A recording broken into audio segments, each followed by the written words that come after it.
De Brabandere Pilaarbijter.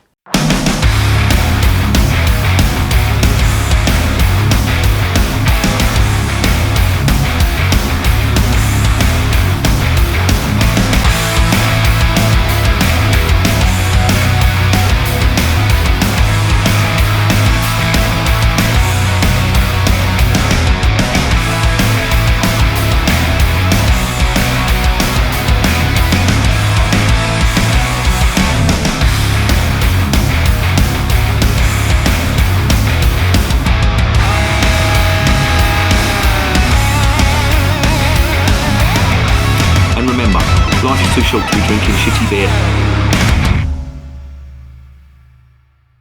I don't know whether I got their pronunciation right. That's one strange word. Welcome to another edition of Bands, Bikes and Booze Reviews.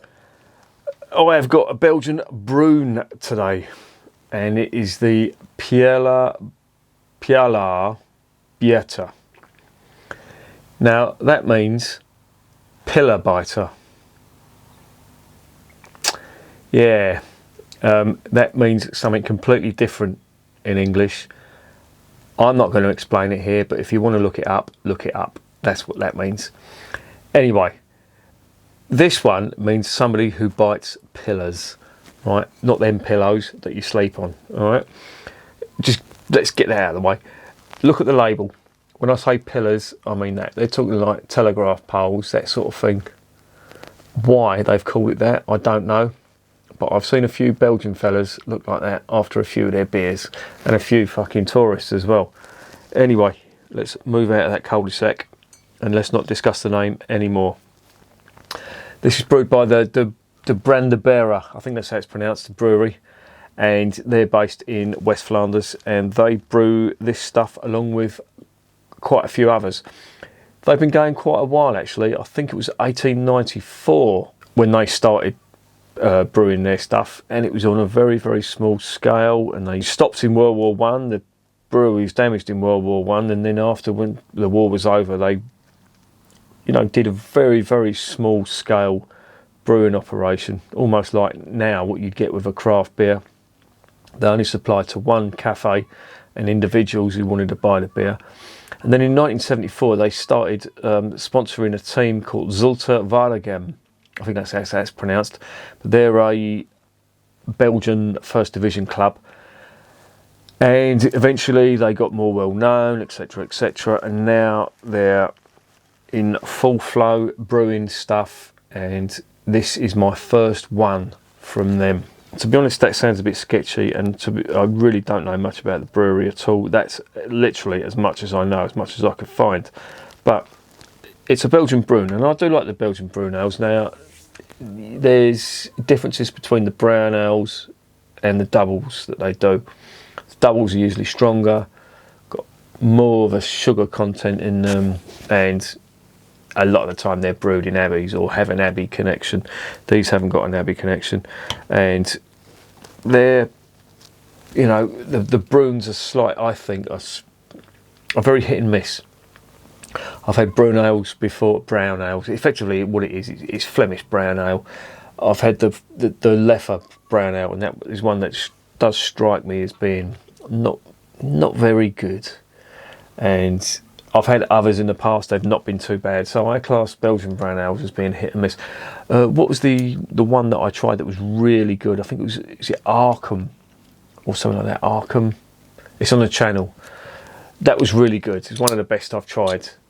So they are, a very, very movable sort of standard of brewing, if you like, on them brown ales. But let's see what this one is like.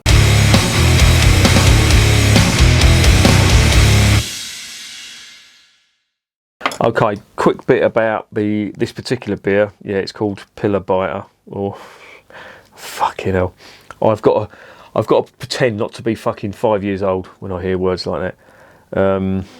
And it just says Brune beer van of Hoge Gisting, whatever that means, and Bière Brune de Fermentation Haute. So it's like high fermentation, or I imagine that means warm fermentation, or yeah.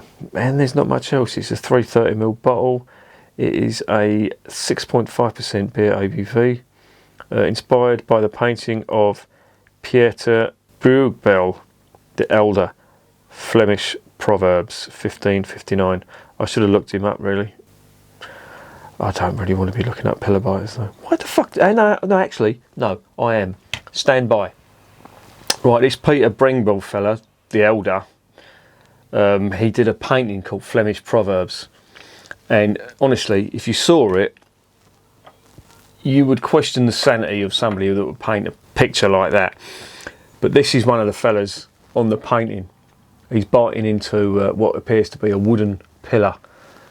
Now, fuck knows why he's doing that, but he's biting a wooden pillar. I mean, that's nothing new. You know, in the Viking mythology, you had people that were used to, berserkers as they were called, used to bite down onto their shields and all that.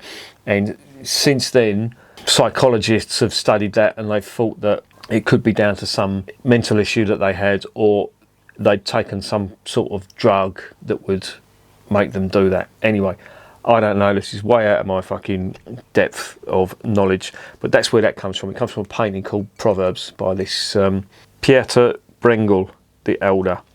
Anyway, enough about Pilaarbijters, let's get this on.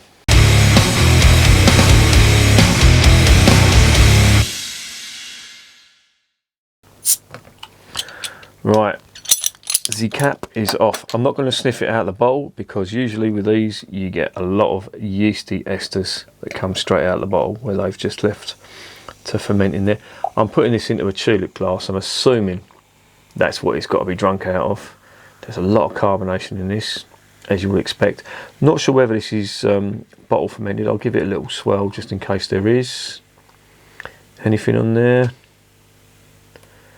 And there it is, all in the glass. Bottle smells interesting. The cap is just plain red cap. Put that there. Look at the carbonation on that. Here is a fucking ton of it. Alright, on the nose. And immediately I'm getting like a plasticky chemical smell. And there's a bit of caramel malt on there, but it's quite vague. Now these do a lot. This brewery does a lot of beer, and they brew under different names, or I don't know whether they contract brew or these are just brands that they have in this brewery. But that generally doesn't tend to bode well with the quality, and I'm trying to get some aromas from this, and they're not very forthcoming. There is a sweetness that I'm getting now. It's like a sugary type sweetness. Alarm bells are ringing, but I could be wrong. Let's get this down the hatch.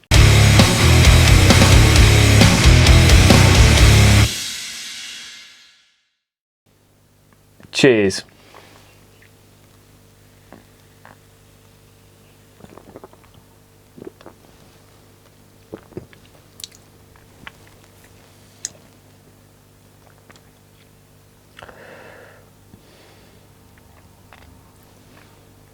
Wow.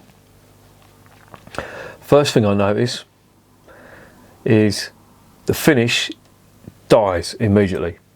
It's like a gate has been shut and the flavours just fucking die. There's a fair amount of flavours in the mouth, and I'm just going to see if that's some sort of anomaly that I've, got with myself, but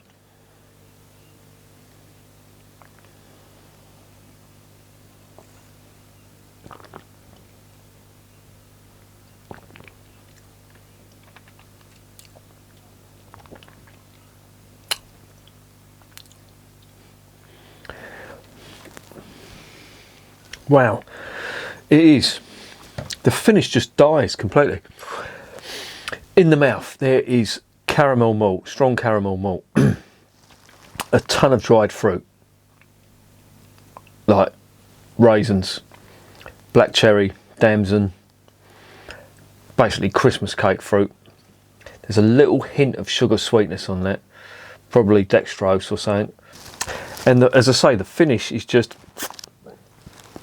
there's barely anything on the finish. The carbonation is a little bit obtrusive as well.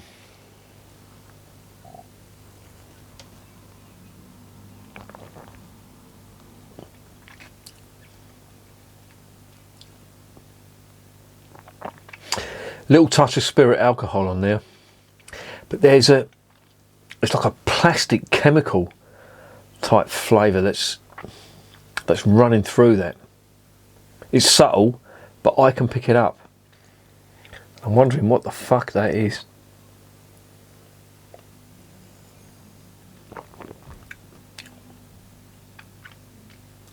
Carbonation's calmed down now. But the finish just, I don't know, it just leaves you high and dry. I don't really think it's a good one, to be honest. I'm really trying to get some aftertaste on there, and I can't. And there's that horrible, it's not big, but I can still get it like a plasticky type chemical that just isn't nice at all. No, I'm not sure about this. I don't think this is the greatest.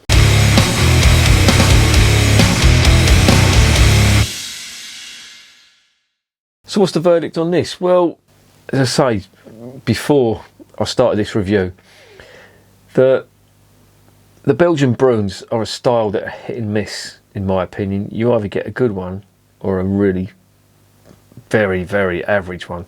Now, don't get me wrong, this isn't the worst beer in the world I've tasted, but there's a certain standard you go to when you're tasting Belgian beer, and I think this is at the lower end of it, to be honest. The aromas just aren't there. I really have to, you know, to try and get some. There's some dark fruit, little touch of vanilla, spirit alcohol, and a ton of like roasted caramel malt. But there's that horrible chemical like aroma coming from it as well. It just doesn't fill me with confidence. It's not good from the get-go, if you know what I mean. I think I always try to find the best in beers, and I think there's a little switch in my head where when I'm trying too hard, I just think if I have to try this hard to try and find the good flavours, then this isn't a good beer. And I'm getting that feeling with this. I'm going to give it a 5 out of 10. It's not the worst beer in the world. I'm just mopping up a little bit. I don't know where the fuck that's come from. It's not the worst beer in the world, but as I said before, you hold Belgian beers to a certain standard, and this one I think is falling short. And I'm doing too much to try and see the positives. And when you do that with a beer, I think that's time to cut your losses and say you shouldn't need to do this. The beer should be good, and you shouldn't need to put yourself in a position where you're trying to find the positives of it. So yeah, that's going to get a 5 out of 10. I'm sorry, I'm not going to recommend it. To me, that is just a very, very average Belgian Brune. And remember, I'm drinking this shit, so you don't have to.